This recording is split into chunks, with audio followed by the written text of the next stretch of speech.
तो आज के सेशन में हम लोग लेने वाले हैं चैप्टर नंबर 13 और इन्वायरमेंट। ठीक है। सो इन्वायरमेंट के बारे में आप लोग हमेशा ही सुनते ही रहते होंगे, कभी न्यूज़पेपर में कभी न्यूज़ में, क्योंकि ये बहुत ज़्यादा कंसर्न है रखते हैं हम लोग अपने इन्वायरमेंट के बारे में, क्योंकि कंसर्न रखना जरूरी भी है। ऐसा नहीं है कि कंसर्न रखना यूं ही रख रहे हैं या नॉलेज के लिए रख रहे हैं। ये इम्पॉर्टेंट है कि हम लोग अपने इन्वायरमेंट के बारे में कंसर्न रखें, अपने सराउंडिंग के बारे में कंसर्न रखें। क्यों? क्योंकि जैसे हम लोग अपने फैमिली के हिस्से हैं और फैमिली में कोई भी प्रॉब्लम आएगी तो उसका इफेक्ट हम पे डायरेक्टली पड़ेगा, उसी तरीके से जिस इन्वायरमेंट में आप रह रहे हैं उसका इफेक्ट आप पे डायरेक्टली पड़ने वाला है। सो अगर आप इन्वायरमेंट के बारे में कंसर्न रखेंगे तो आप इन्वायरमेंट को हमेशा ही कह सकते हैं कि बैलेंस्ड करके रखना चाहेंगे। बैलेंस करने का मतलब है हमेशा ही इसको क्लीन रखना चाहेंगे और ग्रीन भी रखना चाहेंगे। ठीक है। सो बेसिकली हम लोग इन्वायरमेंट के इंटीग्रल पार्ट है, हम लोग इन्वायरमेंट से क्या है, जुड़े हुए हैं, और इस कारण से हम लोग इन्वायरमेंट के बारे में कंसर्न भी रखते हैं, डे टू डे चर्चाएं भी करते हैं और इसको हम लोग ठीक करने के लिए प्रयास भी करते हैं। ठीक है। सो इन्वायरमेंट को जितना अच्छा हम लोग समझेंगे, इसको उतने अच्छे से संभाल सकते हैं और कह सकते हैं कि उतने अच्छे तरीके से इसको इम्प्रूव भी किया जा सकता है। ठीक है। सो इन्वायरमेंट को और अच्छे तरीके से समझने के लिए हम लोग क्या करेंगे, अपने चैप्टर में इकोसिस्टम के बारे में समझेंगे और इकोसिस्टम में क्या क्या कंपोनेंट्स हैं और किस तरीके से हर एक कंपोनेंट्स इकोसिस्टम में एक दूसरे कंपोनेंट को इफेक्ट करता है, ये सारा हमारा डिस्कशंस रहने वाला है। सो बेसिकली इस पूरे चैप्टर में हम लोग अपने इन्वायरमेंट को ही समझने वाले हैं और हमारी एक्टिविटी से हम लोग किस तरीके से अपने इन्वायरमेंट को इफेक्ट करते हैं इसको भी हम लोग समझेंगे, और क्या गलतियां हम लोग कर रहे हैं और उसको किस तरीके से हम लोग ठीक कर सकते हैं ये भी हम लोग समझने का ट्राई करने वाले हैं इस पूरे चैप्टर में। तो सबसे पहले जो हमारा टॉपिक है इस चैप्टर का वो है इकोसिस्टम एंड इट्स कंपोनेंट। तो सबसे पहले समझते हैं कि इकोसिस्टम क्या है। सारे बच्चों को ध्यान से सुनना है, मैं आराम आराम से बोलूंगा, कहीं पर भी कुछ भी नहीं समझ में आए तो मेरे से पूछ लेना है कि सर समझ में नहीं आ रहा है, आप एक बार फिर से एक्सप्लेन कर दो। ठीक है। तो इकोसिस्टम क्या है? तो इकोसिस्टम एक एरिया होता है, एक सर्टेन एरिया है जिसमें लिविंग कंपोनेंट्स क्या करते हैं, नॉन लिविंग कंपोनेंट्स के साथ इंटरेक्शंस करते हैं। ठीक है। अब एक एग्जांपल लेके समझ लेते हैं हम लोग इकोसिस्टम के बारे में। सो फॉरेस्ट हमारा क्या है, एक इकोसिस्टम है। फॉरेस्ट में बहुत सारे लिविंग ऑर्गेनिजम्स हैं। ठीक है। और लिविंग ऑर्गेनिजम्स को ही मैं यहाँ पे लिविंग कंपोनेंट कह रहा हूँ। बट ये लिविंग कंपोनेंट ऐसा नहीं है कि आइसोलेटेड है। ये living component non living component के साथ कॉन्टिन्यूसली इंटरेक्शंस कर रहे हैं, जैसे एयर के साथ, ठीक है, सनलाइट के साथ, सॉइल के साथ। और ये जो नॉन लिविंग कंपोनेंट वहां पे एग्जिस्ट कर रहे हैं वही लिविंग कंपोनेंट के सर्वाइवल के लिए क्या है, जरूरी भी है। सो बेसिकली एक इकोसिस्टम के अंदर में लिविंग कंपोनेंट्स और नॉन लिविंग कंपोनेंट्स आपस में क्या करते हैं, इंटरेक्ट करते हैं। जो लिविंग कंपोनेंट्स हैं उनकी एक्टिविटी से नॉन लिविंग कंपोनेंट्स पर भी इफेक्ट पड़ता है, बट नॉन लिविंग कंपोनेंट्स में जो भी एक्टिविटी हो रही है, जो भी बदलाव आ रहे हैं, उसका भी असर लिविंग कंपोनेंट्स में पड़ता है। तो आप कह सकते हैं कि जो हमारा इकोसिस्टम है, ecosystem consist all the living organism in an area along with the non-living components and their interaction. So एक इकोसिस्टम क्या है, एक इकोसिस्टम में लिविंग ऑर्गेनिजम्स होगा, नॉन लिविंग कंपोनेंट्स होगा, जो कि एक सर्टेन एरिया में एक दूसरे के साथ क्या करते हैं, इंटरेक्शंस करते रहते हैं। यहाँ तक चीजें समझ में आई या नहीं आई? आ गई। अब दो तरीके के इकोसिस्टम हो सकते हैं, एक हमारा नेचुरल इकोसिस्टम होगा और दूसरा क्या होगा, आर्टिफिशियल इकोसिस्टम होगा। अब इन दोनों ही इकोसिस्टम को हम लोग वन बाय वन समझने का ट्राई करने वाले हैं। सो नेचुरल इकोसिस्टम के एग्जांपल्स हैं forest, deserts, grasslands, mountains, ponds, lake, rivers, oceans and etcetera.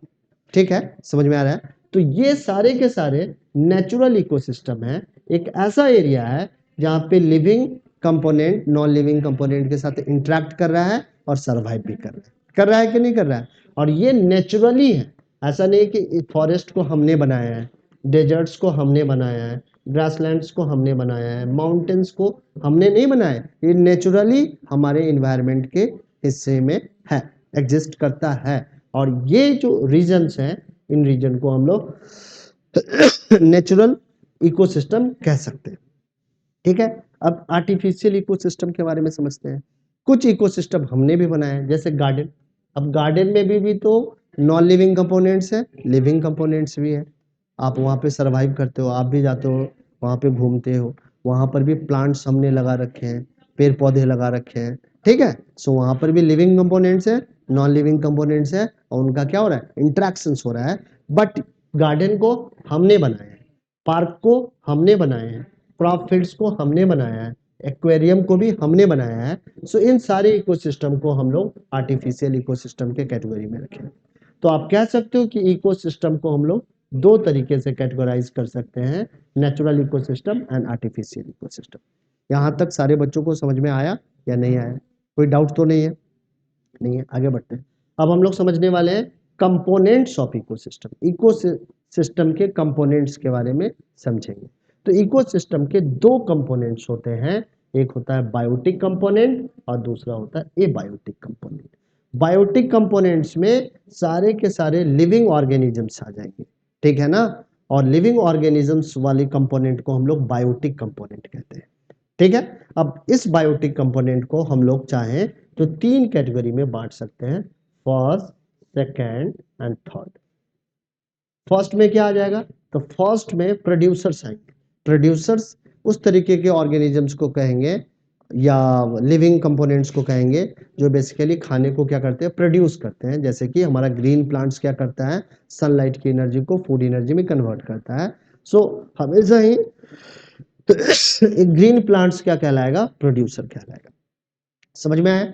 सो किसी भी इकोसिस्टम में जो ग्रीन प्लांट्स है वो क्या है, प्रोड्यूसर्स है। अब कंज्यूमर्स, जैसा वर्ड है वैसा ही इसका इसका यहाँ पे सेंस भी है। कंज्यूमर्स क्या करता है, कंज्यूम करता है। तो जो प्रोड्यूसर खाना प्रोड्यूस करेगा उसको कंज्यूमर्स क्या करेगा, कंज्यूम्स करेगा। तो जितने भी टाइप के एनिमल्स हैं all are called consumers.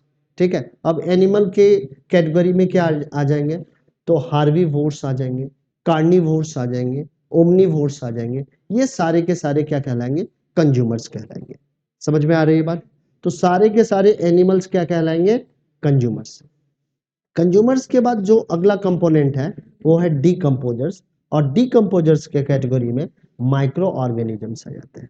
Micro organisms क्या करते हैं, तो इकोसिस्टम को क्लीन करने का काम करते हैं।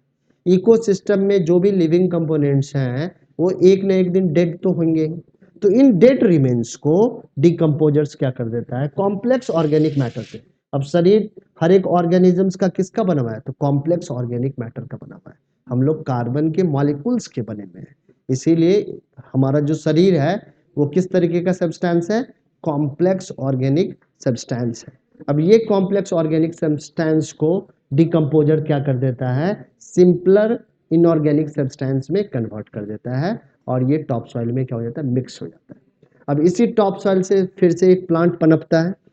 समझ में आ रही है बात? तो हर एक चीजें क्या हो रही है, टॉप सॉइल से बन रही है, और डिकम्पोजर फिर से उसको टॉप सॉइल में क्या कर दे रहा है, मिक्स कर दे रहा है। समझ में आया? तो जो हमारा इकोसिस्टम है इसके तीन कंपोनेंट हो गए, यानी कि दो कंपोनेंट्स हैं, एक बायोटिक और दूसरा एबायोटिक। बायोटिक में लिविंग कंपोनेंट्स आ गए, और लिविंग कंपोनेंट्स को we can segregate into the three category. ठीक है, हम लोग तीन कैटेगरी में बायोटिक कंपोनेंट्स को बांट सकते हैं, एक प्रोड्यूसर्स हो गया, दूसरा कंज्यूमर्स हो गया, और तीसरा हमारा डीकंपोजर्स हो गया। मुझे लग रहा है आप लोगों को यहाँ तक समझ में आ गया होगा। अब जो दूसरा कंपोनेंट है वो एबायोटिक कंपोनेंट्स है, और एबायोटिक कंपोनेंट्स में सारे के सारे नॉन लिविंग कंपोनेंट्स आ जाएंगे, जिसमें एयर आ जाएगा, वाटर आ जाएगा, सॉइल आ जाएगा, मिनरल्स आ जाएगा, सनलाइट आ जाएगा, टेम्परेचर आ जाएगा, विंड आ जाएगा, ह्यूमिडिटी आ जाएगा। ये सारे के सारे क्या कहलाएंगे, एबायोटिक कंपोनेंट कहलाएंगे। समझ में आ गया? तो यहाँ तक पूरा का पूरा इकोसिस्टम के बारे में डिस्कशंस था। अगर किसी बच्चे को कोई डाउट है तो आप पूछ सकते हैं, अगर डाउट नहीं है तो फिर हम लोग नेक्स्ट स्लाइड पे मूव करेंगे। डिकम्पोजर्स क्या कहलाएंगे, माइक्रो ऑर्गेनिजम्स कहलाते हैं। अब देखो, ऐसा है कि जहां पे रिवर होता है, रिवर के सराउंडिंग में कभी रेजिडेंशियल इलाका बनाया जाता है क्या? कभी फॉरेस्ट के अंदर में आपको कोई ह्यूज कंस्ट्रक्शंस करवाया जाता है क्या? अगर आप ह्यूज कंस्ट्रक्शंस फॉरेस्ट में करवा दो या रिवर पे डैम बना दीजिए तो देखोगे कि वहां का इकोसिस्टम क्या हो जाता है, बर्बाद हो जाता है। क्यों? क्योंकि माइक्रो ऑर्गेनिज्म दिखते नहीं है और सबसे ज्यादा इन ह्यूज कंस्ट्रक्शन का असर किस पे पड़ता है? माइक्रो ऑर्गेनिजम्स पे पड़ता है। और किसी भी कंपोनेंट पे, यहाँ पे यानी कि जो भी आपके इकोसिस्टम के कंपोनेंट्स हैं, जिसमें एक प्रोड्यूसर है, दूसरा कंज्यूमर है, तीसरा डिकम्पोजर है, इसमें से कोई भी एक कंपोनेंट को आप रिमूव कर दो तो उस इकोसिस्टम का सरवाइव कर पाना क्या है, मुश्किल है। इसी कारण बोला गया है कि रिवर के किनारे में कोई भी फंक्शन नहीं कर सकते हैं, कोई भी ह्यूज कंस्ट्रक्शन आप करना चाहो। कभी कभी क्या होता है, एक कहीं पे कुछ रिलीजियस फंक्शन कर दिया था रिवर के किनारे में, तो उसको बैन किया था गवर्नमेंट। क्यों? क्योंकि वो इकोसिस्टम को क्या कर सकता है, डिस्ट्रॉय कर सकता है, आपका छोटा सा फंक्शन। क्योंकि माइक्रो ऑर्गेनिज्म दिखेंगे नहीं, बट वो क्या हो जाएंगे, वहां से खत्म हो जाएंगे। और जैसे ही खत्म होंगे तो आपका इकोसिस्टम सरवाइव कर पाएगा क्या? मान लो कि आपने एक एक्वेरियम बनाया है, ठीक है, और उस एक्वेरियम में एक मछली मर जाती है, ठीक है, आप एक्वेरियम से उस मछली को नहीं निकालते हो, तो जो बचे हुए मछलियां हैं वो भी देखोगे सरवाइव नहीं कर पाएगी, वो भी मर जाएंगी, क्योंकि आपका वाटर क्या है, पॉल्यूट हो गया है उस डेड रिमन्स के, क्योंकि वहां पे नेचुरली आपका डिकम्पोजर्स नहीं है। इसीलिए आपको एक्वेरियम को टाइम टू टाइम क्या करना पड़ता है, क्लीन करना पड़ता है। बट रिवर को क्या आप क्लीन करते हो? वो सेल्फ सस्टेनेबल है, वो कॉन्टिन्यूअसली ही अपने आप को क्लीन करता रहता है। क्यों? क्योंकि वहां पे माइक्रो ऑर्गेनिजम्स अवेलेबल होते हैं, तो जो भी डेड रिमेन्स होते हैं उसको वो कॉम्प्लेक्स ऑर्गेनिक सब्सटेंस से क्या कर देता है, सिंपलर इनऑर्गेनिक सब्सटेंस में कन्वर्ट कर देता है। समझ में आई बात? यही तो डिफरेंस है आपके आर्टिफिशियल इकोसिस्टम में और नेचुरल इकोसिस्टम में। आर्टिफिशियल इकोसिस्टम को आपको क्लीन करना पड़ेगा, बट नेचुरल इकोसिस्टम को आपको क्लीन करने की जरूरत ही नहीं है। फॉरेस्ट को क्लीन करने के लिए जाते हैं हम लोग, बट क्लीन रहता है या नहीं रहता है? वहां पे दुर्गंध फैलती रहती है क्या? वहां पे कुछ ऐसा तो नहीं होता रहता है जहां पे सरवाइव कर पाना बहुत मुश्किल रहता है? वहां पे तो सारे टाइप के प्लांट्स, बहुत डिफरेंट टाइप के एनिमल्स क्या करते हैं, आराम से खेलते कूदते रहते हैं। ठीक है, अब क्यों सरवाइव कर पाते हैं? क्योंकि वहां पे नेचर ने अपने आप को खुद ही बैलेंस कर रखा है। ठीक है, अब जैसे एक एग्जाम्पल से इस चीज को समझ लो। अब हमने अब बाघ को बचाना स्टार्ट कर दिया। क्यों बचाना है? बाघ तो इतना खूंखार जानवर है, वो तो हिरन को भी मार देता है। हम लोग बहुत दयावान है, तो हिरन को बचाने के लिए तो बाघ को मार देना चाहिए। बट क्या बाघ को हटा दोगे तो क्या तुम्हारा इकोसिस्टम सरवाइव कर पाएगा? आप देखोगे तुम्हारा इकोसिस्टम ही नहीं सरवाइव कर पाएगा। क्यों? क्योंकि जैसे ही आप बाघ को मारेंगे तो जो हार्बीवोर्स हैं उनका पॉपुलेशन क्या होगा, सडनली बहुत ज्यादा बढ़ जाएगा, और जितने भी ग्रीन वेजिटेशन है उसको खा जाएंगे। ग्रीन वेजिटेशन खत्म, फॉरेस्ट खत्म।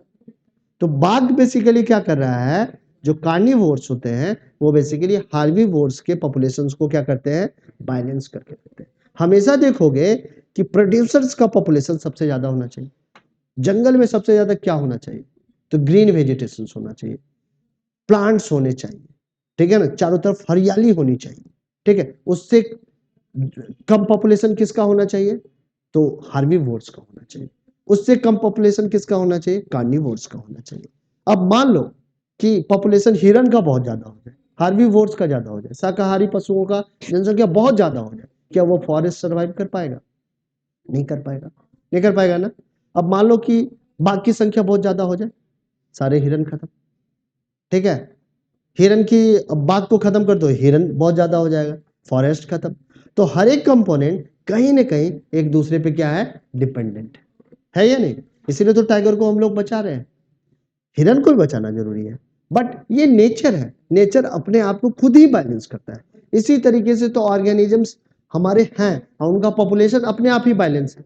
किसी भी जंगल में सबसे ज्यादा क्या मिलेगा, हार्बीवोर्स मिलेंगे, मिलेंगे कि नहीं? शाकाहारी पशु पक्षी ज्यादा मिलेंगे और मांसाहारी पशु पक्षी क्या होंगे, उसके तुलना में कम होंगे।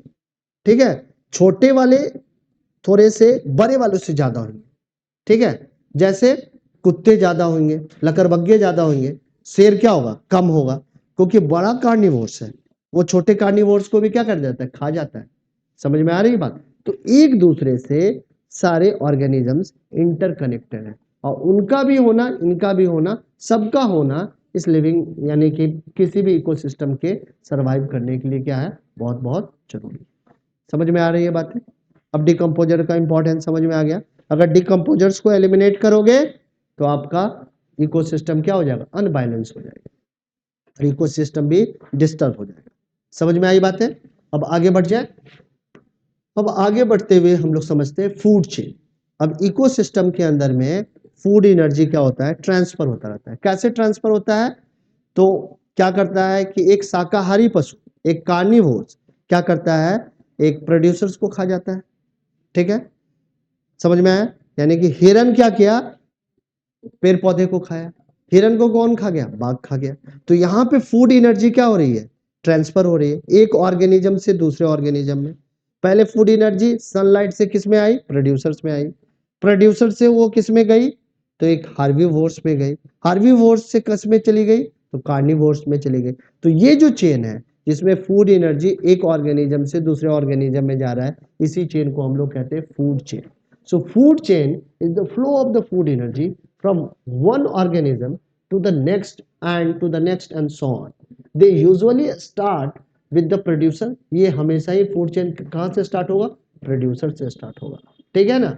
एंड विद द कार्निवोर, और कहाँ पे एंड होगा, एक मांसाहारी पशु के पास जाके खत्म हो जाएगा। ठीक है, जैसे कि ये छोटा सा हमारा एक फूड चेन है जिसमें ग्रास है, डियर है, लायन है। सो लायन हमारा क्या है, इस फूड चेन के सबसे हाईएस्ट टॉपिक लेवल पे है, या कह सकते हैं इस फूड चेन के एंड में है। और हमारा प्रोड्यूसर क्या है, बिल्कुल शुरुआत में। हर एक फूड चेन के शुरुआत में प्रोड्यूसर्स होगा और हर एक फूड चेन के एंड में एक कार्निवोर होगा। ठीक है, समझ में आई बात? अब प्रोड्यूसर्स, ग्रास को किसने खाया, इंसेक्ट ने। इंसेक्ट को किसने खा गया, फ्रॉग ने। अब फ्रॉग को किसने खा लिया, स्नेक को। ये भी कार्निवोर है, ये भी कार्निवोर है, बट ये क्या है, लार्जर है, ये क्या है, स्मॉलर है, तो इसको ये खा जाएगा। ठीक है, तो घास को खाया एक इंसेक्ट ने, इंसेक्ट को खा गया फ्रॉग ने, फ्रॉग को खा गया स्नेक ने।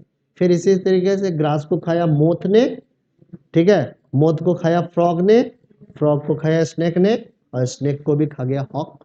ठीक है, तो इस तरीके से आप देख रहे हैं कि फूड एनर्जी एक ऑर्गेनिज्म से दूसरे ऑर्गेनिज्म में जा रही है, दूसरे से तीसरे में जा रही है, और इस तरीके से फूड एनर्जी फ्लो कर रहा है। तो इस तरीके के चेन को ही हम लोग फूड चेन कहते हैं। समझ में आया या नहीं आया? ठीक है, किसी बच्चे को कोई डाउट है? नहीं है? आगे बढ़े। चलो, अब फूड चेन में क्या होता है, आप देखेंगे कि बहुत सारे सेवरल इंटरकनेक्टेड फूड चेन होते हैं। जैसे कि आप देखोगे यहाँ पे इस वाले सिचुएशंस में, यहाँ पे इस तितली ने, तितली किस पे डिपेंडेंट है, तो ये दोनों ही टाइप के प्लांट्स पे डिपेंडेंट है। इस तितली को कौन कौन खा सकता है, तो एक बड़ी तितली खा सकती है, एक ये, या एक पंछी खा सकता है, या ये दो सिचुएशंस है। तो बेसिकली यहाँ पे फूड चेन क्या हो रहा है, इंटरलिंक हो रहा है एक दूसरे से। तो इस तरीके से इंटरकनेक्टेड फूड चेन के ग्रुप को हम लोग क्या कहते हैं, फूड वेव कहते हैं। So food web is a group of several interconnected food chain. बहुत सारे इंटरकनेक्टेड फूड चेन के ग्रुप को हम लोग क्या कह देंगे, फूड वेव कह देंगे। जैसे वायर के जाल को हम लोग नेटवर्क कह देते हैं, वेव भी कहते हैं। ठीक है ना, जो हमारा वेब साइट है बेसिकली वहां पे क्या है, अलग अलग कंप्यूटर एक दूसरे से क्या है, लिंक है। ठीक है ना, तो इसको वेब कहते हैं। इसी तरीके से फूड वेब में क्या होता है, बहुत सारे फूड चेन एक दूसरे से क्या होते हैं, इंटरलिंक होते हैं। ठीक है, और इस ग्रुप को ही हम लोग फूड वेव कहते हैं। In a food web an organism gets the food from more than the one group of organism. एक ऑर्गेनिज्म एक से ज्यादा ऑर्गेनिज्म से अपना खाना ले सकता है। जैसे ये स्नेक एक मेढक से भी अपना खाना ले सकता है, एक चूहे से भी अपना खाना ले सकता है, एक पंछी को भी, एक बर्ड को भी खा के अपना खाना फुलफिल कर सकता है। सो बेसिकली इस पूरे ग्रुप में आप देख रहे हो there are so many food chain are interconnected. So this group of food chain is known as food web. तो इसको हम लोग क्या कहेंगे, फूड वेव कहेंगे। समझ में आ रही है ये बातें? किसी को कोई दिक्कत तो नहीं है समझने में? चलो आगे बढ़ जाते हैं। फूड वेव के बाद है ट्रॉपिक लेवल। ट्रॉपिक लेवल क्या है, तो फूड चेन के हर एक लेवल को क्या कहते हैं, ट्रॉपिक लेवल कहते हैं। तो हमारा प्रोड्यूसर्स क्या है, एक ट्रॉपिक लेवल है। हमारा हार्बीवोर्स क्या है, एक ट्रॉपिक लेवल है। प्राइमरी कार्निवोर्स क्या है, ट्रॉपिक लेवल है. So each step in the food chain where the transfer of food energy takes place is called trophic level. So first trophic level consist producers. हमेशा ये first trophic level पे कौन होगा, तो producer होगा. ठीक है. The second trophic level the consist the primary consumer. Second पे प्राइमरी कंज्यूमर्स होगा. प्राइमरी कंज्यूमर में क्या आ जाएंगे, हार्बीवोर्स आ जाएंगे. ठीक है. The third trophic level consist secondary consumer. Secondary consumers में कौन आ जाएगा, स्मॉल कार्निवोर्स आ जाएंगे. ठीक है. The fourth tropic level consist the tertiary consumers and tertiary level पे क्या आ जाएगा, बिग कार्निवोर्स आ जाएंगे. समझ में आ रही है बात. सो सिंस अब क्या हो रहा है कि यहाँ पे जो एनर्जी का ट्रांसफर हो रहा है वो धीरे धीरे रिड्यूस होता चला जाता है. एनर्जी क्या होती है, धीरे धीरे रिड्यूस होती चली जाती है. इसीलिए हमारा फूड चेन कभी भी 4 या 5 स्टेप से ज़्यादा नहीं होता है. फूड चेन में हमेशा ही या तो 4 स्टेप, 4 स्टेप से छोटा हो सकता है बट 4 या 5 स्टेप से ज़्यादा नहीं होगा. क्यों नहीं ज़्यादा होगा, क्योंकि फूड एनर्जी का ग्रेजुअल क्या होता है, लॉस होता चला जाता है. ठीक है ना. सो सिंस इस चीज को हम लोग अगली वाली स्लाइड में और ज्यादा एलोबरेट करके समझेंगे. Since the transfer of the food energy decreases at every tropic level, the number of tropic level are limited and do not exceed 4 और 5. कभी भी ट्रॉपिक लेवल 4 या 5 से ज़्यादा नहीं होगा. क्यों ऐसा होता है, तो gradual decrease in the food energy. Food energy का ग्रेजुअल डिक्रीमेंट होता है. इसके बारे में और ज़्यादा अच्छे से हम लोग समझ सकते हैं जब हम लोग समझेंगे इस वाले स्लाइड को, energy flow in trophic level. तो क्या है, कहता है कि ये ऐसा ऑब्जर्वेशन पाया गया है, जो ग्रीन वेजिटेशन है, जो ग्रीन प्लांट्स हैं, ग्रीन प्लांट्स में जितनी सन की एनर्जी पड़ रही है, सिर्फ और सिर्फ ग्रीन प्लांट्स उस सन की 1% एनर्जी को क्या कर लेता है, एब्जॉर्ब कर लेता है. समझ में आई, कितना एनर्जी को एब्जॉर्ब करेगा, 1% एनर्जी को ही एब्जॉर्ब करेगा. जितना सनलाइट उस पर फॉल कर रहा था, ठीक है, तो उसका क्या करेगा, 1% एनर्जी को ये क्या कर लेगा, एब्जॉर्ब कर लेगा. कर लिया. अब मान लो कि ये ग्रीन प्लांट्स के पास, यहाँ पे जितने भी ग्रीन वेजिटेशंस थे, इसके पास कितनी एनर्जी थी, तो 1000 किलो कैलोरी एनर्जी थी. अब इसको अगर इंसेक्ट खाएगा तो इसके पास कितनी एनर्जी जाएगी, तो कह रहा है कि इसके पास ये पूरी की पूरी एनर्जी नहीं जा पाएगी. क्यों नहीं जा पाएगी, तो कह रहा है ग्रीन प्लांट्स इसमें से बहुत सारी एनर्जी को अपने ग्रोथ में, अपने मेंटेनेंस में, अपने डेवलपमेंट में यूज कर लेगा. इस कारण से जब एक इंसेक्ट इसको खाएगा, एक टिड्डा इसको खाएगा, तो इस ग्रीन प्लांट्स की सिर्फ और सिर्फ 10% एनर्जी ही इसको मिलेगी और 90% एनर्जी डिस्ट्रॉय हो जाएगी. ठीक है, 90% एनर्जी किस में चली जाएगी, अनयूजेबल फॉर्म में चली जाएगी. ठीक है. तो अगर 1000 किलो कैलोरी इस ग्रीन वेजिटेशंस में एनर्जी थी, तो इस पूरे इंसेक्ट को कितनी एनर्जी मिलेगी, सिर्फ और सिर्फ 100 किलो कैलोरी मिलने वाली है. तो इसमें 90% एनर्जी का क्या हो रहा है, लॉस हो रहा है. कितना लॉस हो गया, तो 900 किलो कैलोरी तो सिर्फ और सिर्फ लॉस हुआ है. ठीक है.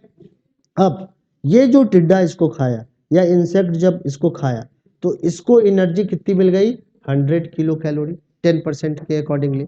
बट ये 10% यहाँ से बहुत सारी एनर्जी को ये डे टू डे एक्टिविटी में यूज करेगा. अपने यहाँ से वहाँ जाने में एनर्जी यूज करेगा या नहीं करेगा, अपने ग्रोथ में भी करेगा, अपने लाइफ प्रोसेसेस में यूज कर लेगा. तो अगले लेवल के लिए सिर्फ और सिर्फ कितनी एनर्जी रह पाएगी, अगर इसको एक चूहा खाएगा तो इसको सिर्फ और सिर्फ इस 100 का 10% एनर्जी ही मिल पाएगा. तो इस 100 किलो कैलोरी का इसको सिर्फ और सिर्फ एनर्जी कितना मिलेगा, 10 किलो कैलोरी एनर्जी मिल पाएगा. सो इसको 10 किलो कैलोरी ही एनर्जी मिलेगा, क्योंकि बाकी एनर्जी क्या हो गई, डिस्ट्रॉय हो गई, या कह सकते हैं कि यूज कर ली गई. ठीक है. अब इससे जब इसको एक बाज खाएगा, हॉक खाएगा, ठीक है, कोई या ऐसा जानवर खा गया इस चूहे को, ठीक है, तो इस चूहे की सिर्फ और सिर्फ 10% एनर्जी ही उस नेक्स्ट वाले ट्रॉपिक लेवल पे जाएगी. तो देख लो कि ग्रेजुअली एनर्जी का क्या हो रहा है, लॉस हो रहा है. ठीक है. अगर देखा जाए, अगर इसको 100 किलो कैलोरी एनर्जी की जरूरत है, तो इसको कितने चूहे खाने पाएंगे, एक चूहे से अगर 1 किलो कैलोरी, तो 100 चूहे खाने पड़ जाएंगे. बट ये डायरेक्ट टिड्डे को खाता, तो टिड्डे को, एक टिड्डे को ही खा लेता और इसके क्या हो जाते हैं, 100 किलो कैलोरी क्या हो जाते हैं, फुलफिल हो जाती है। तो ग्रेजुअल लॉस हो रहा है। तो इसके बाद इसको अगर कोई खाएगा तो कितनी एनर्जी मिलेगी? बहुत थोड़ी एनर्जी मिलेगी। इसीलिए तो फूड चेन में कहा गया है कि फूड चेन 4 से या 5 ट्रॉपिक लेवल से ज्यादा नहीं होता है, क्योंकि फूड एनर्जी में ग्रेजुअल क्या होता है, डिक्रीमेंट होता है, या ग्रेजुअली फूड एनर्जी डिक्रीज होती चली जाती है। और इसी लॉ को हम लोग 10% लॉ कहते हैं। इस लॉ को क्या कहते हैं? 10% लॉ। बहुत बार फ्रिक्वेंटली ये क्वेश्चन पूछा गया है बोर्ड में, याद रखना। एक बार स्टेटमेंट के गो थ्रू चलते हैं। Green plants absorb about 1% of solar energy falling on the leaves and store it as the food energy। Green plants क्या करता है? सनलाइट की जितनी एनर्जी उसके पत्तियों पे पड़ रही है, उसकी सिर्फ और सिर्फ 1% एनर्जी को क्या कर लेता है? फूड एनर्जी में कन्वर्ट कर लेता है ड्यूरिंग द फोटोसिंथेसिस। किस प्रोसेस के थ्रू? तो फोटोसिंथेसिस के थ्रू। समझ में आई बात है? During the transfer of the food energy from one trophic level to the next, 90% of energy, कितना है? 90% of energy is lost to the environment. कितनी एनर्जी लॉस हो जाएगी इन्वायरमेंट में? 90% लॉस हो जाएगा। कितना ह्यूज एनर्जी लॉस हो रहा है, ठीक है। And only 10% is transferred to the next trophic level. Next trophic level को कितना एनर्जी मिलेगा? सिर्फ और सिर्फ उसका 10% ही मिलेगा। So there is a decrease, there is a decrease in the amount of the food energy transferred at every tropic level by 10%। हर एक ट्रॉपिक लेवल से दूसरे ट्रॉपिक लेवल में एनर्जी का ट्रांसफर कितना हो रहा है? सिर्फ और सिर्फ 10% हो रहा है। And due to this, this is known as 10% law. इसको कहेंगे 10% law of transfer of food energy. ठीक है, समझ में आई बात? इसी कारण से सबसे ज्यादा पॉपुलेशन किसका होना चाहिए? प्रोड्यूसर्स का होना चाहिए। उसके बाद हमारा क्या होना चाहिए? आपका कंज्यूमर्स का होना चाहिए। अगर ज्यादा पॉपुलेशन कंज्यूमर्स का हो गया, कम पॉपुलेशन प्रोड्यूसर का है, तो प्रोड्यूसर तो खत्म ही हो जाएगा, नहीं हो जाएगा। हाँ, मान लो कि आपके हार्बीवोर्स की संख्या बहुत ज्यादा हो जाए दुनिया में, तो पूरा खेत, पूरा फॉरेस्ट, पूरा खलियान क्या हो जाएगा? खाली कर देगा वो। टिड्डे आते हैं ना, पूरा खेत खत्म कर देते हैं कि नहीं? तो उसका पॉपुलेशन रिस्ट्रिक्ट कोई तो करेगा। कौन करेगा? तो ये चूहा करेगा, बाज करेगा, पंछी करेगा। पंछी कोई मार दोगे तो टिड्डे की संख्या क्या हो जाएगी? बहुत ज्यादा बढ़ जाएगी, और तुम्हारा खेत क्या हो जाएगा? तुम्हारे तक खाना पहुंचेगा ही नहीं, सारा का सारा खाना ये टिड्डा खा जाएगा। एक बार न्यूज में आया था ना, टिड्डे की बहुत बड़ी जनसंख्या आई और पूरा का पूरा खेत क्या कर गई? खत्म कर गए। ये बता रहा है कि हमारा इकोसिस्टम कहीं ना कहीं अनबैलेंस हो गया है। नहीं तो इसकी पॉपुलेशन को ये क्या करेगा? जो हमारा कार्निवोर्स है वो कंट्रोल करता है ना। हमने इसको मार के भगा दिए, हमने चूहे को खेत से भगा दिया। चूहे को नहीं भगाना है, भगाना है, बट उसको देखना है कि उसका पॉपुलेशन एक सर्टेन लिमिट तक होना ही चाहिए। स्नेक को नहीं भगाना है, स्नेक को भगा दो चूहा की जनसंख्या बहुत बढ़ जाएगी। हम लोग एक एनिमल को बढ़ाएंगे तो दूसरे की हटाएंगे तो दूसरे की जनसंख्या बहुत बढ़ जाएगी, उसी से हमें नुकसान। समझ में आ रहा है? क्योंकि हम लोग हाईएस्ट ट्रॉपिक लेवल पे हैं, हम लोग सबसे ऊंचे वाले लेवल पे हैं। समझ में आ रहा है? सो जो भी चीजें होगी हमारे एनवायरनमेंट में, तो उसका डायरेक्टली या थोड़े दिनों के बाद हम पे असर पड़ना ही पड़ना है। समझ में आई बात या नहीं आ रही है? हाँ, ये तुम्हारा प्राइमरी कंज्यूमर है, क्योंकि डायरेक्टली प्रोड्यूसर्स को खा रहा है। ये सेकेंडरी है, क्योंकि ये प्राइमरी कंज्यूमर से अपना खाना ले रहा है। और ये टर्शियरी है, क्योंकि ये सेकेंडरी से ले रहा है। टर्शियरी का मतलब तीसरे लेवल का। डायरेक्ट प्राइमरी को ये खा सकता है ना, तो ये सिचुएशंस में ऐसा लिया है। ये पंछी तो इसको भी खा सकता है, क्यों नहीं खाएगा? ठीक है, खा जाएगा, इसको भी खा जाएगा। बट मैंने ऐसा लिया है कि ये चूहे को खा रहा है। ठीक है, एक एग्जाम्पल लिया।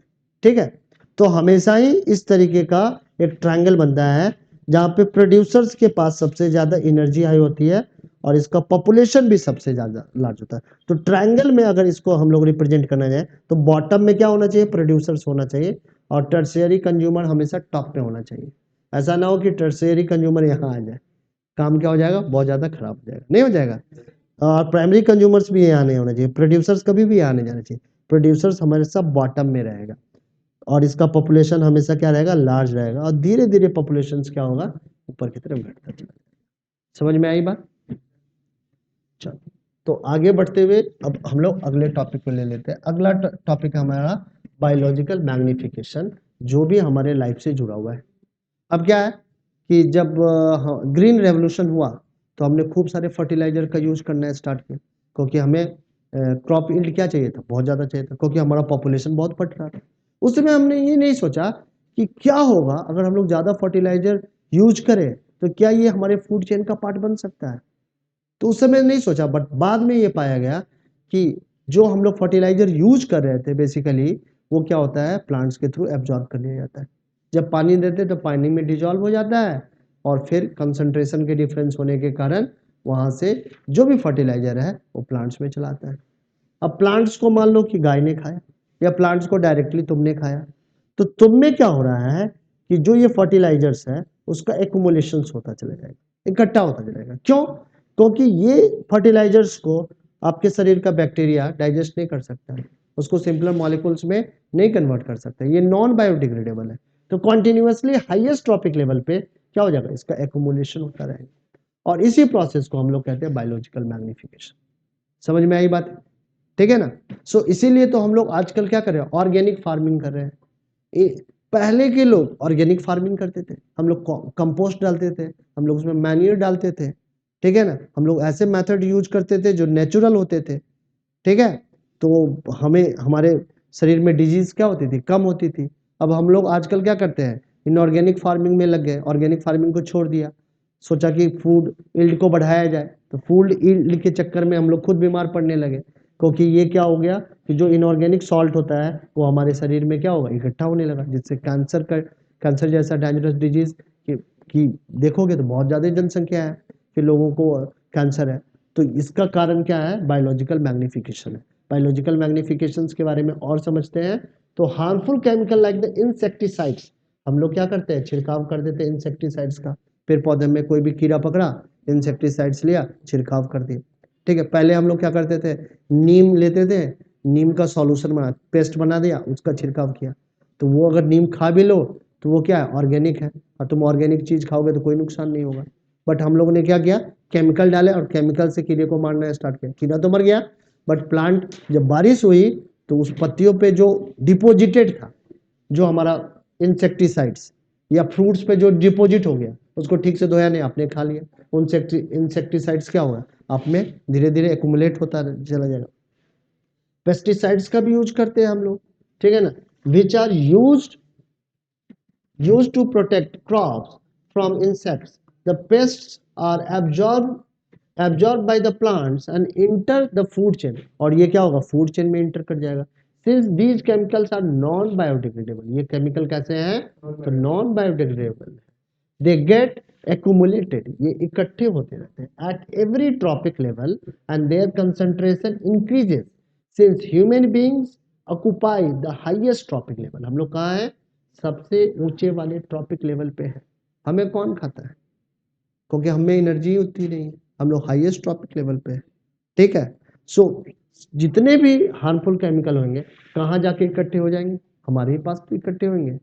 गाय खाएगी, मान लो इस ग्रेन्स को खा गई, या इस घास को खा गई, या इस पेड़ पौधे को खा गई, गाय का दूध आपने पिया, ठीक है।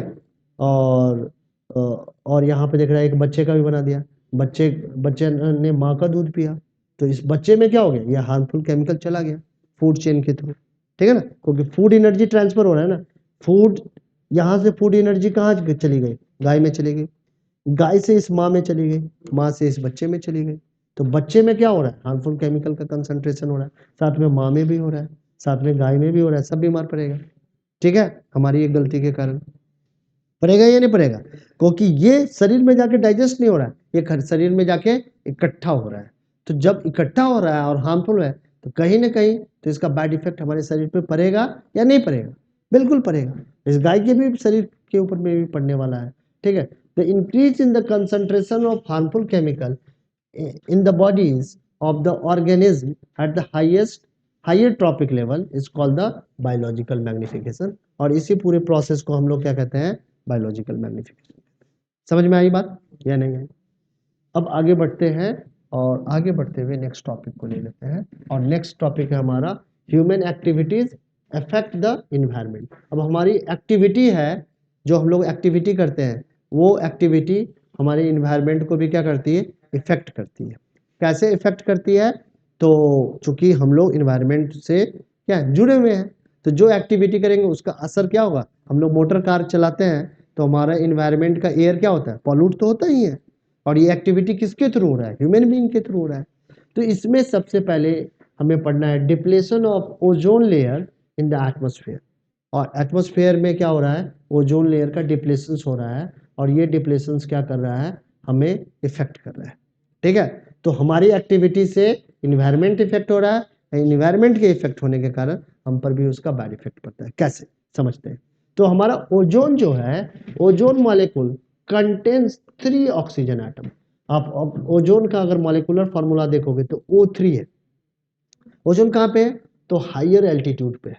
ये कहाँ पे है, हाइयर एल्टीट्यूड पे है। और इसमें एबिलिटी होती है कि अल्ट्रावायलेट रेडिएशंस को ये क्या कर लेता है, एब्जॉर्ब कर लेता है।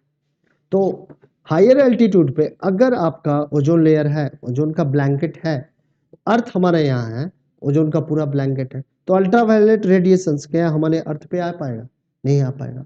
अब ओजोन लेयर कैसे बना हुआ है इसके बारे में समझो। जब ऑक्सीजन के कुछ मॉलिक्यूल्स पे जब अल्ट्रावायलेट रेडिएशंस पड़ती है तो इसके ऑक्सीजन के मॉलिक्यूल्स स्प्लिट अप होते हैं और ऑक्सीजन के एटम का फॉर्मेशन करते हैं। अब ये ऑक्सीजन का एटम ऑक्सीजन के मॉलिक्यूल्स से क्या कर लेता है, रिएक्शंस करके O3 मॉलिक्यूल्स का फॉर्मेशन करता है, और इसी O3 मॉलिक्यूल्स को हम लोग क्या कहते हैं, ओजोन कहते हैं। ठीक है, ओजोन हाईली पॉइजनस गैस है, बट इससे घबराने की जरूरत नहीं है क्योंकि ये हमारे एटमॉस्फेयर के हाइयर एल्टीट्यूड पे है। ठीक है, the ozone layer present in the higher layer of the atmosphere protects the earth from the harmful UV radiations from the sun। अब सन से अल्ट्रावायलेट रेडिएशंस भी निकलता है, और उस रेडिएशंस को हमारा जो ओजोन है, ओजोन का जो लेयर है वो अर्थ के एटमॉस्फेयर में उस रेडिएशंस को एंटर करने नहीं देता है। बट क्या हो अगर ये डिप्लेट हो जाए, तो डिप्लेट होने से क्या होता है, UV radiation causes skin cancer in the humans. Humans में क्या हो जाता है, स्किन कैंसर हो जाता है इससे। ठीक है, और ओजोन लेयर का डिप्लेशन किस कारण से हो रहा है, तो ह्यूमन बीइंग यूज करते हैं CFC गैस का यूज करते हैं, क्लोरोफ्लोरोकार्बन का यूज करते हैं। कहाँ यूज करते हैं, तो रेफ्रिजरेटर में करते हैं, फायर एक्सटिंग्विशर में करते हैं, और ये क्या कर देता है, ओजोन लेयर को डिप्लीट कर देता है। इस कारण से हम लोग ऐसे गैस जो कि ओजोन लेयर को डिप्लीट कर सकती है उसका यूज करना हम लोग एक कम कर दिया, मिनिमाइज कर दिया है, या बिल्कुल ही कम कर दिया है, या खत्म कर दिया है उसके यूज को। ठीक है, समझ में आ रहा है। तो कहीं ना कहीं हमारी एक्टिविटी यहाँ पे हमने देखा कि हमारी एक्टिविटी किस तरीके से इन्वायरमेंट को अल्टर कर रही है या इफेक्ट कर रही है। ठीक है, समझ में आया। अब क्या है, दूसरी एक्टिविटी के बारे में हम लोग समझते हैं। दूसरा जो है वो है हमारा managing the garbage we produce. अब क्या है, जो हम लोग गार्बेज प्रोड्यूस करते हैं हाउस होल्ड के अंदर में, अपने घर के अंदर में जो हम लोग वेस्ट मटेरियल प्रोड्यूस करते हैं उसी वेस्ट को हम लोग गार्बेज कहते हैं। जैसे मम्मा खाना बनाती है तो खाने बनाने के ड्यूरेशंस में वो प्याज का छिलका निकालेगी, आलू का छिलका निकालेगी, सब्जी का छिलका निकालेगी, तो ये क्या है, वेस्ट है। और यही वेस्ट को क्या कहते हैं, गार्बेज कहते हैं। हम लोग चिप्स खाते हैं, चिप्स के रैपर इकट्ठे करते हैं, पॉलीथीन में कोई सामान लाते हैं, पॉलीथीन इकट्ठा होता है, ये सब हमारे क्या कहलाते हैं, हाउस होल्ड वेस्ट कहलाते हैं, और इन्हीं को हम लोग गार्बेज कहते हैं। अब दो तरीके के गार्बेज हो सकते हैं, एक बायोडिग्रेडेबल हो सकता है और एक नॉन बायोडिग्रेडेबल होगा। ठीक है, बायोडिग्रेडेबल वेस्ट ऐसे होते हैं जो माइक्रो ऑर्गेनिज्म के थ्रू डिकम्पोज हो जाते हैं, बट कुछ ऐसे भी वेस्ट होते हैं जो माइक्रो ऑर्गेनिज्म के थ्रू डिकम्पोज नहीं हो पाते हैं, और उन्हीं वेस्ट को हम लोग नॉन बायोडिग्रेडेबल वेस्ट कहते हैं, जिसके कैटेगरी में आपका आ जाएगा पॉलीथीन, आ जाएगा प्लास्टिक, आ जाएगा और भी मटेरियल्स आ जाएंगे। ठीक है, सो इसको अगर मैनेज हम लोग नहीं करेंगे प्रॉपरली तो ये हमारे इन्वायरमेंट को क्या कर देगा, पॉल्यूट कर देगा, अल्टर कर देगा, उसके बैलेंस को बिगाड़ देगा। ठीक है, तो मैनेजमेंट के कुछ वे हैं जिसको हम लोग वन बाई वन समझने वाले हैं। तो सबसे पहले हम लोग समझते हैं लैंड फिलिंग। अब लैंड फिलिंग क्या होता है, अब मान लो कि कहीं पे लो लैंड है और लो लैंड को हमें भरना है, तो उसको वहां पे क्या करो, जो नॉन बायोडिग्रेडेबल वेस्ट है उससे फिल कर दो। जैसे सड़कें बनती है तो सड़कों का हाइट जो होता है, नेशनल हाईवे का हाइट जो होता है, जो नॉर्मल लेवल जो होता है ग्राउंड का उससे ऊंचा होता है। क्यों ऊंचा रखा जाता है, कि कभी फ्लड्स वगैरह हो, ठीक है ना, तो पानी तो ऊपर जाएगा नहीं सड़क तक, तो सड़क के थ्रू हम लोग गांव तक पहुंच जाएंगे, वहां पे जो भी चीजों की कमी होगी उसको हम लोग पहुंचा सकते हैं। तो सड़कों को ऊपर करने के लिए लैंड को क्या करना पड़ेगा, फिल करना पड़ेगा। अब लैंड फिलिंग के लिए अगर हम लोग वेस्ट का मटेरियल का यूज करें, इस तरीके का प्लास्टिक जो इकट्ठा हो रहा है उसको ले जाके हम लोग नीचे में बिछा दें, उसके ऊपर से मिट्टी डालें, उसके ऊपर में सड़क की एक लेयर को क्या करें, ले करें, तो क्या हो जाएगा, इस तरीके से हमारा बहुत सारा कचरा जो कि नॉन बायोडिग्रेडेबल है वो क्या हो जाएगा, मैनेज हो जाएगा। होगा कि नहीं होगा? ठीक है, तो लैंड फिलिंग एक वे है जिसके थ्रू हम लोग गार्बेज को मैनेज कर सकते हैं।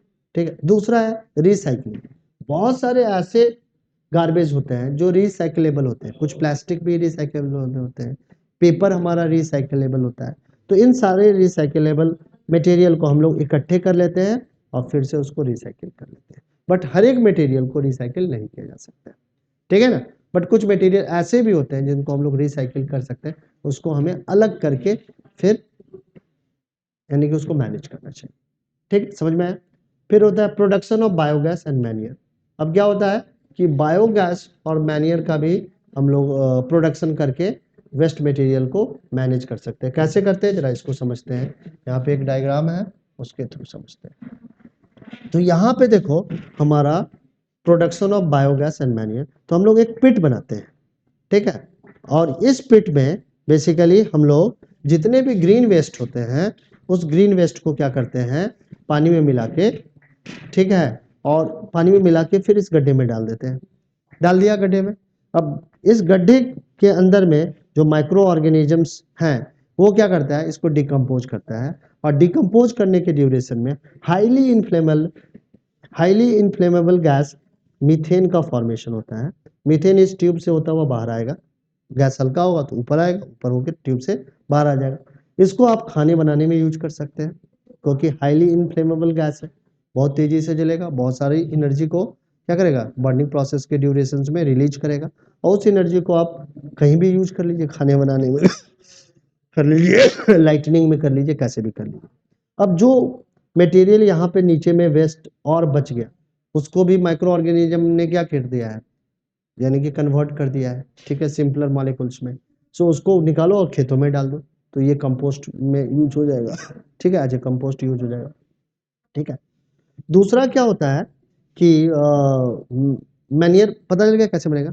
हम लोग कभी कभी कंपोस्ट फॉर्मेशन भी करते हैं। ये मेथड जनरली गांव में यूज किया जाता है। गांव में हर एक के पास कुछ ना कुछ लैंड होता है। आप घर के पीछे जाएंगे तो कुछ ना कुछ लैंड खाली पड़ा होता है, तो हम लोग वहां पे क्या कर लेते हैं, गड्ढे कर लेते हैं गाँव में। और गड्ढे करके जो किचन का ग्रीन वेस्ट होता है, हरा जो कचरा होता है, यानी कि जो छिलके हैं, सब्जियों के जो छिलके हैं, आलू का जो छिलका है, प्याज का जो छिलका है, उसको हम लोग इकट्ठे करके इस तरीके के गड्ढे में डालते रहते हैं। जब ये गड्ढा भर जाता है तो फिर मिट्टी से ढक देते हैं और कुछ दिनों के लिए छोड़ देते हैं। फिर इसके एडजेसेंट एक और गड्ढा करते हैं जहाँ पे हम लोग सारा का सारा वेस्ट डालते रहते हैं।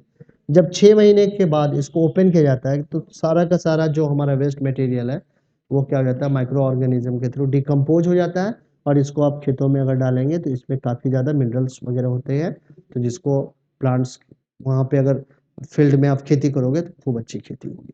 ठीक है, तो ये जब गड्ढा खाली होगा तो इसको ढक देंगे और फिर ये गड्ढे में से इस गड्ढे में डालते चले जाएंगे, सारा अपना ग्रीन जितना भी गार्बेज होगा उसको डाल सकते हैं। तो इस तरीके से हम लोग अपने वेस्ट को मैनेज कर सकते हैं। एक और भी मेथड है जिसके बारे में हम लोग समझेंगे, एक है इंसेनरेशन। अब इंसेनरेशन में क्या होता है जरा इसको समझते हैं। अब क्या है कि बहुत सारे ऐसे वेस्ट होते हैं जो बेसिकली अगर उनको जलाओ और किसी भी तरीके से उसको मैनेज करना चाहो तो बड़ा मुश्किल होता है, जिसमें जैसे कि नॉन बायोडिग्रेडेबल वेस्ट है। अगर एक पॉलीथीन एक प्लास्टिक है उसको बर्न करोगे कितना ज़्यादा स्मोक होगा, लैंड फिलिंग में कितना ज़्यादा यूज कर लोगे, ठीक है ना कहीं तो उसको खत्म करना पड़ेगा। तो खत्म करने के लिए हम लोग इंसेनरेटर का यूज करते हैं। अब इंसेनरेटर एक डिवाइस होता है जिसमें बहुत हाई टेम्परेचर हम लोग करके, इलेक्ट्रिकल इंसेनरेटर भी होता है, ठीक है ना, और कोल इंसेनरेटर भी होता है। बेसिकली एक ऐसा डिवाइस है जिसके अंदर में हम लोग हाई टेम्परेचर पे किसी भी मटेरियल को बर्न कर सकते हैं। अगर बहुत ज़्यादा हाई टेम्परेचर पे एक पॉलीथीन को अगर आप जलाओगे तो आप पाओगे कि उसमें स्मोक का इमिशन क्या होगा, कम से कम होगा, ठीक है, क्योंकि वहाँ पे कंप्लीट कंबशन होता है और वहाँ पे राख भी कम से कम बनेगा, यानी कि पॉल्यूशन कम से कम होगा। अब मान लो कि बहुत सारा पॉलीथीन इकट्ठा हो गया, क्या कर सकते हैं, जलाना तो पड़ेगा, थोड़ा सा तो पॉल्यूशन होगा, बट उसके रहने के कारण और ज़्यादा पॉल्यूशन हो रहा है। तो इंसिनरेटर में बहुत हाई टेम्परेचर पे हम लोग क्या कर लेते हैं, नॉन बायोडिग्रेडेबल वेस्ट को बर्न करते हैं। समझ में आ रही है बात? और इस तरीके से हम लोग अपने गार्बेज को मैनेज कर सकते हैं। अब लास्ट में एक प्रोसेस है हमारा, है सीवेज ट्रीटमेंट। तो घर का जो सीवेज होता है उसको हम लोग सीवेज ट्रीटमेंट प्लांट लगा के वहां से पानी अलग कर लेते हैं, स्टूल अलग कर लेते हैं, स्टूल को अलग तरीके से मैनेज कर लेते हैं और पानी को प्यूरिफाई करके फिर से यूज कर लेते हैं। तो अगर हम लोग गार्बेज को ठीक से मैनेज करें इन सारे प्रोसेस के थ्रू, तो गार्बेज भी मैनेज होगा और इस तरीके से हमारा इन्वायरमेंट भी क्या रहेगा, क्लीन रहेगा। बट अगर इसको मैनेज हम लोग नहीं कर पाए तो एक्टिविटी तो करेंगे, और एक्टिविटी में जो वेस्ट मटेरियल जनरेट हो रहा है, अगर तुम्हारे घर का कूड़ा घर में ही पड़ा रहे 3 दिन तक, तो जरा सोचो, कोई लेके नहीं जाए, या लेके भी नहीं गया तो तुम अपने घर से बाहर सड़क पे डाल दोगे, तो क्या तुम्हारा सराउंडिंग क्लीन रह पाएगा? कितने सारा क्या होगा, मच्छर आ जाएगा, मक्खी आ जाएगा, बीमार पड़ जाओगे वैसे ही। ठीक है, सो प्रोपरली हमारा गार्बेज क्या होना चाहिए, मैनेज होना चाहिए। और अगर आप मैनेज करेंगे तो हमारा इन्वायरमेंट भी क्या रहेगा, क्लीन रहेगा और ग्रीन भी रह पाएगा। तो इस तरीके से पूरा जो भी चैप्टर में जो भी इंपॉर्टेंट टॉपिक थे हम लोगों ने आज की क्लास में डिस्कस कर लिया है। आप लोग इसके एनसीईआरटी के लिटरेचर के गो थ्रू एक बार जाना, अगर कोई पॉइंट अगर छूट गया तो मुझे बताना, उसको हम लोग फिर से डिस्कस कर सकते हैं, या एग्जैक्टली यही पॉइंट्स अगर हैं तो एक बार फिर भी आपको एनसीईआरटी की बुक को पढ़ना है, तो कहीं पर भी अगर डाउट आ रहा है तो मुझे बताना है। तो आज का सेशन हम लोग यहीं पे एंड करते हैं, फिर से मिलते हैं अगले सेशन में।